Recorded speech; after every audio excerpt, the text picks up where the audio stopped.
All right, welcome everyone. This is our very last conservation career chat for the year. This is our 12th one. And so for the very last one today, we are going to be talking with Sam Wilson, who is our Carnivore Program Manager and Fur Bearer Biologist. My name is Monica McCoubrey, and I am the Wildlife Education Specialist with the Nebraska Game and Parks Commission. And so today what we're going to do is kind of talk a little bit to Sam about his background and his career and what he does for his position. So if you have any questions, please go ahead and unmute yourself or just ask them in the chat. And then this will be available probably about 24 hours on our YouTube channel, the Fish and Wildlife Education YouTube channel. So thanks everyone for joining us. And like I said, if you have any questions, please go ahead and put them in the chat or just go ahead and unmute yourself. I'm sure Sam wouldn't mind. So Sam, go ahead and take it away. All right. Well, thank you for having me here, Monica. It's a really neat series that we're doing. I hope people find it helpful. My background, I guess, is that I'm from Northeast Nebraska originally. I grew up outside of Wayne and grew up hunting and hiking. My parents were really into the outdoors. My dad was a hunter safety instructor. And I had an interest in bird watching. And so my mother was from South Dakota, and we'd go up there and go bird watching with my grandfather. And then when I was a young kid, my grandpa bought me this series of books called Zoo Books, and I would read through those. And I read an article on California condors and really wanted to go see the condors before they became extinct. I think at the time there were something like 14 condors in the wild. And so my parents were really awesome and threw my brother and I in the back of the car and gave us some Star Wars figures to play with. And we drove all the way out to California and ended up on the side of a mountain out there. With biologists who had telemetry on a giant hillside, big canyon, and had condors fly right over us. We had binoculars and could read the tags and help. I'm sure the biologists were just trying to help entertain me, but they were asking me the tag numbers. And I just thought it was so cool that you could have a career where you could help wildlife species and make sure that they didn't become extinct and have an impact that would last maybe forever. And so I became really interested in wildlife biology. And obviously was out hunting with my dad and hiking in the summers and backpacking and all of those sorts of things. And so it was pretty natural for me to enlist and enroll at the wildlife program at UNL. So I went to Wayne State College for a few years and transferred to UNL so I could get a wildlife biology degree, and did that and graduated from UNL with a wildlife degree and got my first job out in California on Catalina Island, where I helped eradicate feral hogs, which were damaging the fragile ecosystem on that island. There are a number of plants and animals that are only found on Catalina or are very rare elsewhere in the world. And this kind of introduced feral hog population was wiping out a lot of the native plants and animals. And so we were tasked with eliminating these feral hogs, but we also helped reintroduce bald eagles to the island and ospreys. And so we built hack towers and put food out for the eagles. And I helped work with the endangered Catalina island fox. And so that it's a species on Catalina Island. It's found only there. There are other Channel Islands have foxes, but people had brought dogs out that didn't have their distemper shots. At least this is what they believe happened. And the distemper nearly wiped out the Catalina Island fox. And so we went out and captured the few remaining foxes. So it actually did turn out quite a bit like the condor story, where there was a very small number of foxes. We captured them, brought them into captivity and raised them, reintroduced them, and of course inoculated them against canine distemper. And now they're doing very, very well, last I heard, at least. Anyway, so that was my first real wildlife job. I got paid to hunt on an island in the Pacific just off the coast of California. And I surfed on my lunch break and got to fly around in helicopters and use hounds and dogs, and it was all right. Is that position still available? No, we actually finished that job. So the hogs are gone. There are plenty of other jobs on Catalina Island and the other Channel Islands because of those sensitive ecosystems that they have out there. But that is a good point I should make for people who are coming into the wildlife world, where you always want to get that permanent job and find something that will pay the insurance and last and is a sure thing. But man, the opportunity to graduate with a wildlife degree and look throughout the entire world and try to find something really fun and exciting is it's a once in a lifetime opportunity, and I certainly encourage people who are starting out in wildlife careers to look for adventurous, oftentimes temporary, but adventurous wildlife work. I had friends who worked on Catalina Island with me, but also before that worked jobs catching bears in the Smoky Mountains on the East Coast, and friends who went in and searched for wolverines and wolverine DNA in the greater Yellowstone area, and we're backpacking out there in the wilderness. And another friend who worked on Kodiak Island and had to bring an electric fence with him in a tent, and slept in a tent all night. But first he had to set up an electric fence to sleep with the shotgun. So there's a lot of adventure that can happen for people who are willing to move and live wherever the most exciting type of work is. Anyway, so that after that job, I moved back to Nebraska, have family here in order to come back, and got a job with Game and Parks, working with their least tern and piping plover project. Least terns and piping plovers are threatened endangered birds, or were at the time. And so as a technician, I went out in a temporary job and went to sand pits in the Platte River, in the Elkhorn River, and looked for colonies of these birds, and we counted them and mapped them. So that was fun, and it got me outside, and it got my foot in the door here at Game and Parks. And then, oddly enough, feral pigs were found in Nebraska.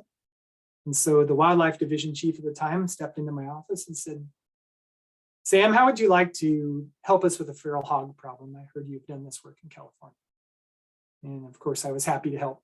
So I switched from non-game birds to feral hog eradication once again, and went about helping trap and hunt and organize some helicopter flights with wildlife services to eradicate hogs at Harlan County Reservoir and Oak Glen and a few other parts of the state where people had brought in these wild pigs thinking that it would be a fun species to hunt, and they never thought about all the damage it would do to crops and to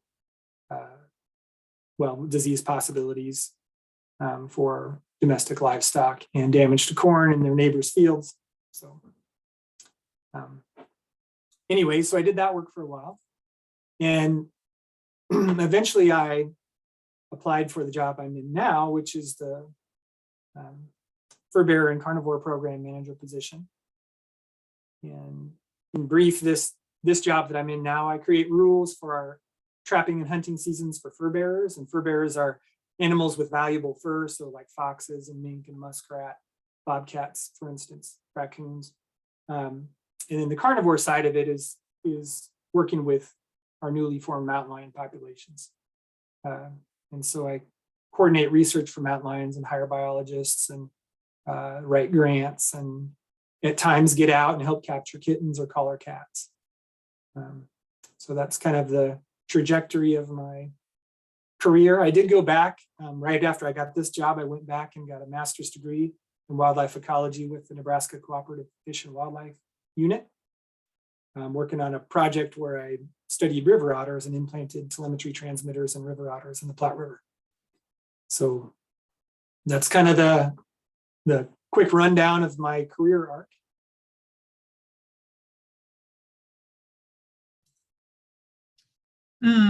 Sam, you mentioned that you went back and got your master's. You've been in this position for a little bit now. Do you still have to train for your job, or do you do training at all for your job? Is there anything you have to do? Yep. Education and training is a lifelong process. And so I went back and took a chemical immobilization course, which is a course that was held by a doctor of veterinary medicine who has worked a lot with wildlife and dart guns and immobilizing chemicals, and that I needed that certification to run the mountain lion project. And so I went up to Michigan and took a course up there for a while and got that certification. And I may take it again here. It's actually starting this week, an online course, just as a refresher. But we also attend workshops where I go to meetings. For instance, the mountain lion workshop that's been held across the United States, and where people come in internationally, people who work with lions in Central and South America, all over North America come. And so I attend these workshops, and we we share techniques and what's working and what doesn't work. And anyway, yeah, it's a lifelong learning process. I see Sarah has a question here. Yeah, she asked what an amazing experience you had as a child that your parents brought you to see the California condors. What do you do with your own children, and or what recommendations do you have for parents who want to provide their children with wildlife experiences like yours? That's a great question, Sarah. That is a great question. Yeah, I try to keep my kids really active in the things I'm doing. So for me, I guess it was my parents were paying attention to the fact that I was really interested in this endangered species, and that our chance to go see it was really limited. And so they were just kind of listening to me. And so I really try to listen to my kids and see what their interests are. And a lot of times it's soccer or Pokemon or movies or strategy games they like. But also, I've got them outside all the time. We take them hiking. They've been camping up above timberline in the Rocky Mountains and sat on mountainsides and looked for elk and deer. And we've seen grizzly bears in Yosemite, in the Yellowstone area. So traveling with them a lot and having them outside a lot, mentioning which bird species we're looking at if I can still identify them. And so just trying to get them out. We've been on the Niobrara canoeing, but I want to make sure that they have enough experiences in the outdoors and with wildlife that if they are interested in that for the rest of their life, they can make that decision, and they've been exposed to it in the past. So again, listening to what their interests are, and then seeing if there's any part of what I do or what I'm interested in that fits that, I'm going to make sure to help nurture that. Yeah, and that's a great bonding experience for both you and your students. That's awesome. Your kid. So Sean asked, can you tell us about working with the public in your position? What might a biology student need to know about working with the public? And not like you work with the public at all, but if you have any experience, you want to mention that? Yeah, well, I think I myself and many people had the idea that I'm going to be a wildlife biologist. I'm going to go out to some beautiful place and work with wildlife, and people aren't going to bother me too much, and I'll get to be outside, and that'll be great. And the truth of it is that we work with people every day, and private landowners. Nebraska's 98% privately owned. And most of, a lot of the contacts I have throughout the day are from members of the public who've seen an animal or have a problem with, for instance, a skunk under the porch. And then beyond that, beyond answering emails and phone calls and talking to people in person, I've been asked to do a lot of communications with media because of the mountain lion portion of my job. And so I've given interviews to television, news stations, and radio stations nationwide, NPR interviews. And so public speaking really became something that was an important part of my job. And so biology students might want to think about that and think about making sure to take a speech class if they're not required to, or communications classes, because it's so important, especially in a state like Nebraska, but I'm sure it's important anywhere, to be able to communicate and to connect with the people in your state. Because really, I work for the people of the state of Nebraska, and the Game and Parks Commission is the agency that I do that work for, but I'm here on behalf of the people in Nebraska, and so working with the public is really important. Communication is important. And kind of along the same lines of that, Sam, and I've heard a lot of people mention these in conservation career chats, but they talk about the more higher up you get in your position, kind of the less more that you are outside. Is that still kind of the same for your position? That is the case as far as I can tell. And that's why I mentioned that it's so important to try to pick really adventurous temporary positions when you're not locked down and are open to traveling and moving. You don't have a family in one spot. It does seem that the higher up in the structure of conservation and wildlife management you get, the less time to spend outside. In my position, I do have a few days where I'm outside, but the vast majority of the time I'm in the office, I'm on the computer or answering phone calls, working with coworkers, trying to design projects, trying to coordinate my work with what they're doing. And then I hire technicians who are out in the field doing mountain lion research, for instance. So at my position, it's a mix. I think if you get higher up into the administration, it's much less time in the field. But probably 80 or 90% of my time is in the office or not outside. Well, good to know. Yeah.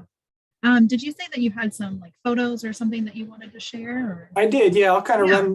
I'll share my screen here and run back through a couple of the experiences I've been able to have. Can you guys see that? Yes, we do. Okay.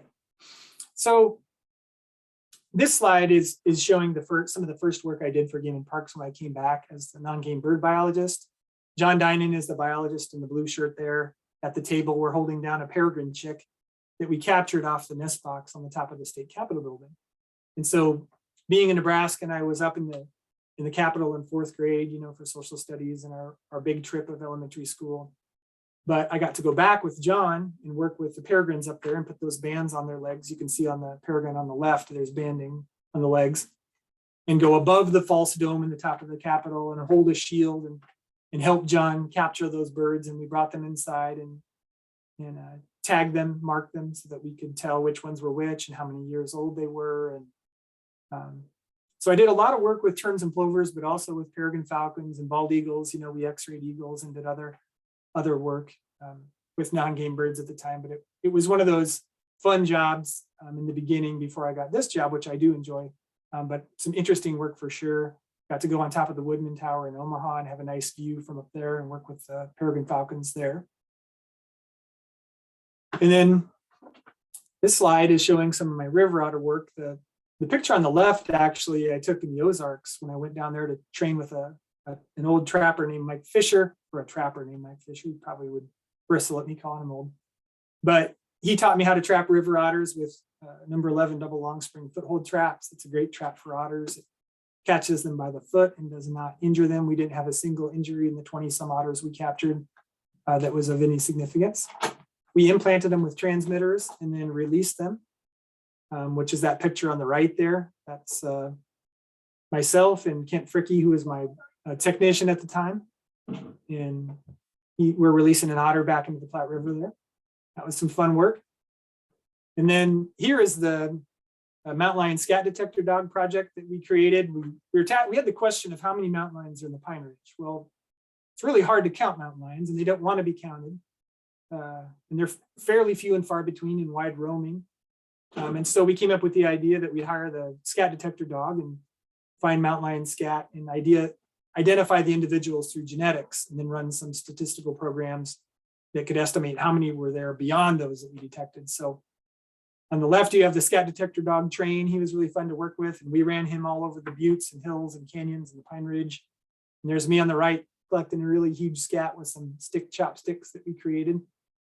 But that was some fun work, and I got to hike outside with the dog. So you really have to love it when a plan like that comes together. Where do those dogs, are those from Nebraska or are they brought in from another place to?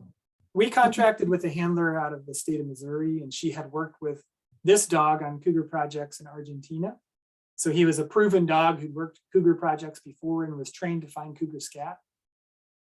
Also bush dogs down in Argentina, but of course we don't have bush dogs. And so he did a great job. Yep.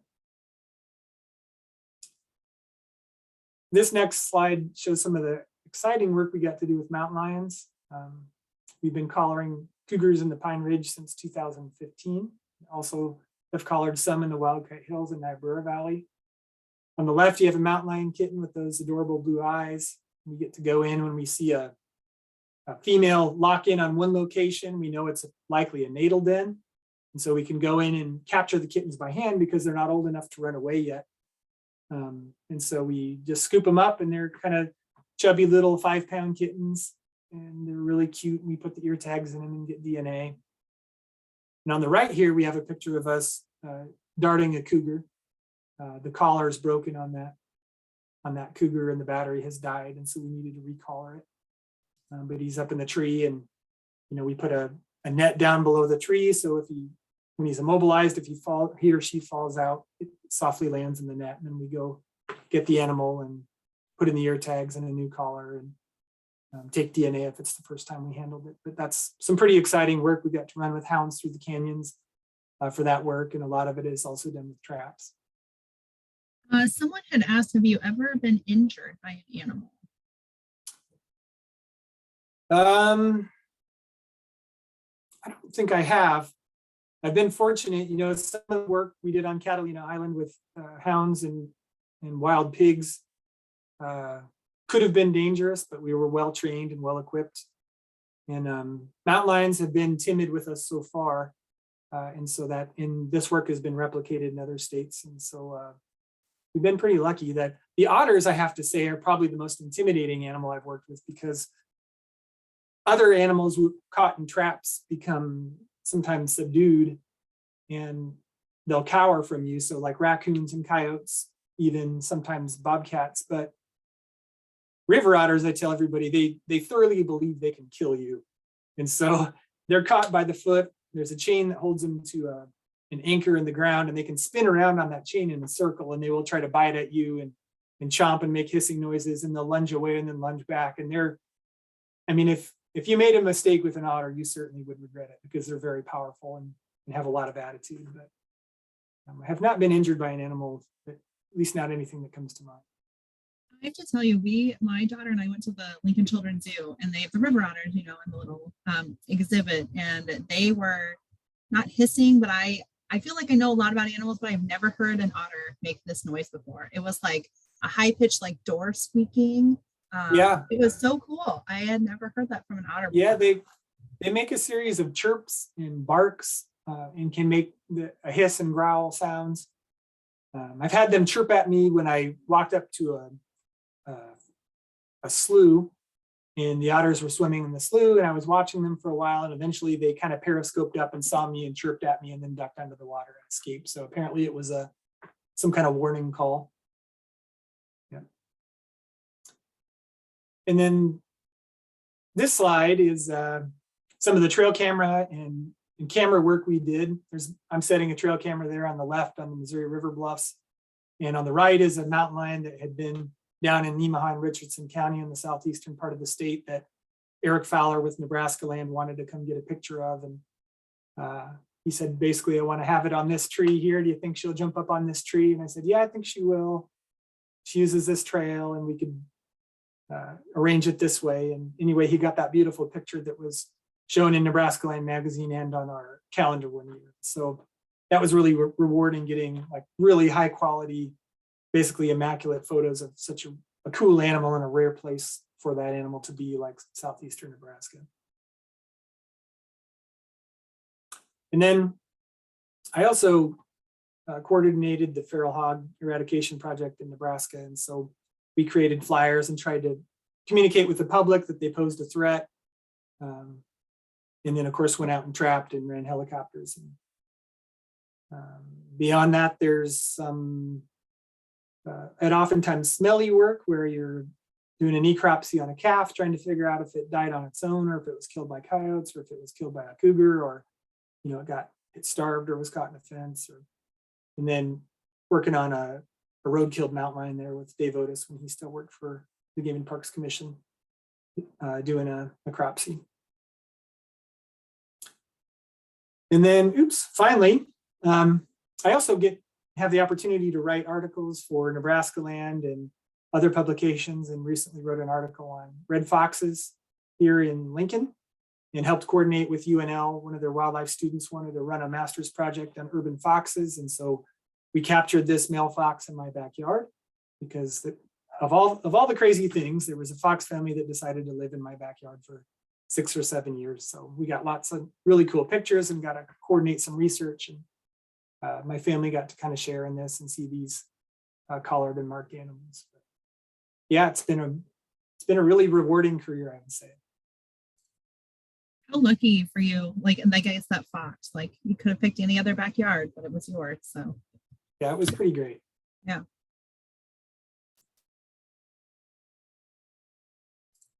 Awesome.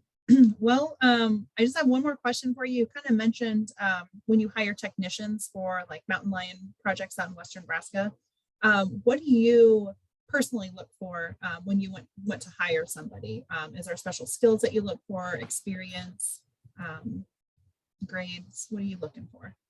So for each job, you're looking for a person typically with experience in the thing you're doing. And so, I can take somebody who's shown skills and talents in other parts of wildlife work and teach them what we're doing. But if I can get someone who's already worked with mountain lions or other predators, who's got trapping and handling experience, so has trapped, say, bobcats instead of lions, but it's somewhat analogous and similar, and has already gotten chemical immobilization certification or worked with, immobilizing animals and monitoring temperature and pulse and heart rate and those sort of things, and done data collection and fit collars and monitored collars online or with telemetry in the field. If I can get someone with the skill set of what we want to do already, we'd like to do that. And so that's a reminder to students. If you have a friend, like Sarah mentioned just before we started, that she had a friend who was capturing mountain lions when she was a student, and she went out with that person and tried to get in on the capture. If you can get those kinds of experiences and sort of check those boxes of the things that are listed in the job advertisement, that really helps. And so when you're younger, it's hard to pick exactly, I want to work with this animal. And so it's best, in my view, to try to have a broad array of experiences where you've done survey work or capture work or telemetry work or wildlife management, habitat manipulation, burning, any of those things that may check a box for someone, or at least show someone who's hiring that you can do a variety of things. All good things to know. Well, unless you have anything else that you want to say, maybe any career advice that you would want to give people that are either still in undergrad or thinking about going into college for being a wildlife biologist or something, or even someone that wants to change careers, or is there any advice, kind of last minute advice, that you'd like to give people? I would say it's worth it to go talk to the people who are already in the field you're interested in. And so if you think you might like to go switch to wildlife biology, maybe call up, if you're interested in waterfowl biology or habitat work or conservation, maybe call up some people or ask, swing by Game and Parks, if COVID's down, and you can go talk in person and just get an idea of what they do and what things they enjoy and advice that they may have. But getting to know people who are already working in that area is good. It could be with Nature Conservancy folks. It doesn't have to be with Game and Parks or federal biologists, but talking to people who are already doing what you think you'd like to do, and you may find out maybe that's not what I want to do, or you might get really good advice on how to get into a similar position. Awesome. Well, if there's anything else that you'd like to say, otherwise I think we'll go ahead and end it. But we really appreciate you coming on, Sam, and hopefully there's some good advice. And it looks like the couple of people that were on today, they're very interesting, and hope there's more of these that are coming. So thank you for doing this, Sam. Thanks for having me here, Monica. This is great. Yeah, and for those couple of you that are on here, we will be putting this on our Nebraska Game and Parks Education YouTube channel. So probably give us at least about 24 hours and it will be on there if you wanted to share this with somebody, or if you kind of missed the beginning of it or wanted to watch something again. Thanks everyone for joining us, and we will see you in 2022. Thanks everyone.